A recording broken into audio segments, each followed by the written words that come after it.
ganun kadali ang pagiging OFW. Andun na yung pagsasakripisyo mo na malayo sa pamilya. Kahit nga lang sa tawag lang, ang saya na namin.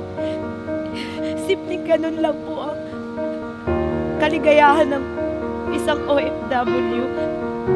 Kasi pag nagkakasakit kami, wala na ba ibang tutulong sa amin kundi kami lang din. Bata pa lang ako, Natuto na akong rumakit kahit ano, magbenta. Para lang makapagkaroon ng additional income. Dahil sa kapos ang pamilya ko sa pera. kaya ako yung unang pinagtapos sa 5 magkakapatid. Yung pamasahe, baon ko, hindi ko yung ginagalaw. Kasi mas inuuna ko yung pangangailangan nila bago yung sarili ko. Na-bankrupt na yung business ng papa ko. Ako yung naging breadwinner sa pamilya ko noon. Kaya wala akong choice kundi lakasan yung loob. Ang pagka-graduate ko, nakapagtrabaho ako sa mga malls. Kaya lang ang problema, hindi naman pang matagalan yung trabaho. 5 or 6 months contractual lang. Nag-isip ako ng ibang paraan na madagdagan yung sahod ko monthly. 21 anyos pa lang ako, nakipagsapalaran ako na magtrabaho sa ibang bansa. Nangutang ako para lang pambayad sa placement fee. Ginawan ko ng paraan para makapag-abroad lang. Kaya sa unang taon ko ng pagtatrabaho sa Taiwan, nagtitiis talaga ako. Yung kahit simpleng sabon, hinahati ko pa yun sa 3. Para lang makatipid. Kasi ang pagiging OFW, hindi naman ganun kadali eh. Kasi ando na yung burden. Kasi ang tingin kasi sa amin, parang bangko. Kasi nakikita nila sa Facebook. Alam mo yun, para asarap ng buhay, pero hindi nila alam kung gaano kasakit o yung pagsasakripisyo. For 3 years po na pagiging OFW ko po sa Taiwan, 12 hours po yun, night shift pa. Tapos pagkagaling pa lang sa trabaho, wala ka pang tulog, magpa-part-time ka pa. Pagkatapos ng 3 years contract ko, yun nakilala ko yung asawa ko.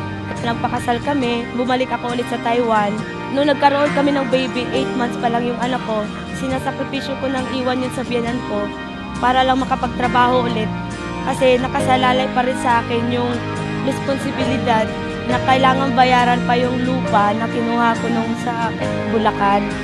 After 3 years, naging 2 na yung anak namin. Nag-focus na akong mag-alaga sa 2 kong anak. Wala na akong kita nun. Tamang-tama dumating ang JC Premier sa buhay namin.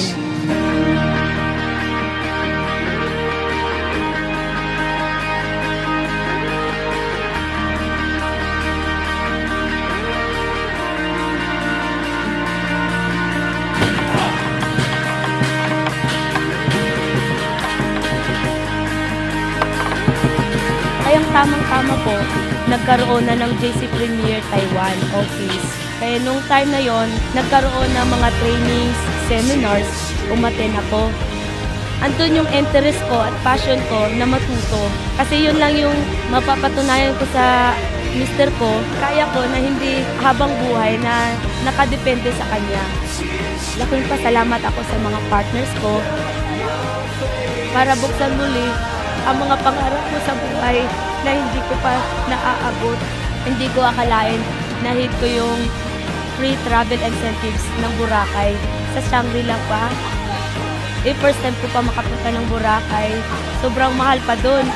Kaya sobrang laking tuwa ko yun na nakasama ko din yung asawa ko. At nung pag-uwi ko sa Taiwan, yun, sinalubong pa ako ng libreng kotse.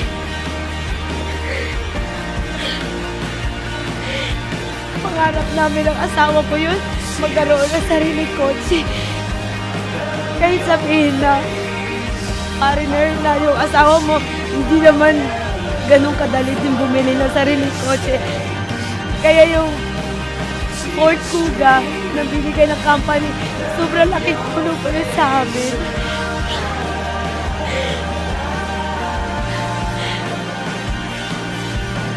Para po sa mga kapwa ko na OFW din sa Pinas, andito na rin pala yung isang opportunity na magbubukas sa ating mga pangarap.